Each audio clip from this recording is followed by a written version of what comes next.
కేవీఎన్ productions అధినేత NK Lohit Tirumala శ్రీవారిని దర్శించుకున్నారు. త్వరలో తెలుగు, తమిళ భాషల్లో విడుదల కానున్న తమ చిత్రం జననాయకుడు విజయం కోసం స్వామివారి ఆశీస్సులు పొందేందుకు వచ్చినట్లు ఆయన తెలిపారు. ఈ సందర్భంగా లోహిత్ మాట్లాడుతూ జననాయకుడు చిత్రం త్వరలోనే ప్రేక్షకుల ముందుకు వస్తుందని, ఇందుకోసం తిరుమలేశుడి ఆశీర్వాదం కోరానని వెల్లడించారు.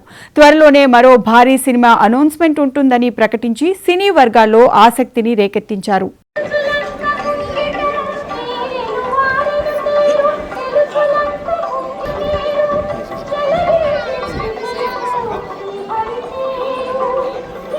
సార్ ఒకటి ముందుకు వచ్చాను సార్ తే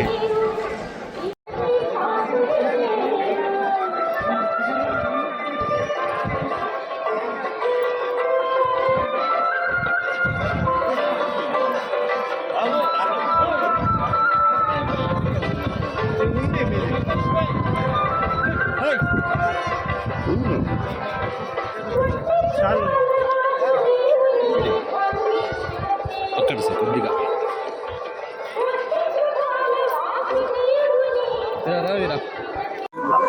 అందరికీ నమస్కారం అండి. ఇవాళ స్వామి దర్శనం చేసుకోవటం జరిగింది కుటుంబ సభ్యులతో. అలాగే స్వామి ఆశీర్వాదం అందరి మీద ఉండాలని, పైగా మా సినిమా ఇప్పుడు మేము నిర్మిస్తున్న మా సంస్థ కేవీఎన్ ప్రొడక్షన్స్ తరఫున జననాయకన్ తమిళ్లో, జననాయకుడు తెలుగులో అఖండ విజయం సాధించాలని, ఆ భగవంతుడు ఆశీస్సులు ఉండాలని మొక్కున్నామండి.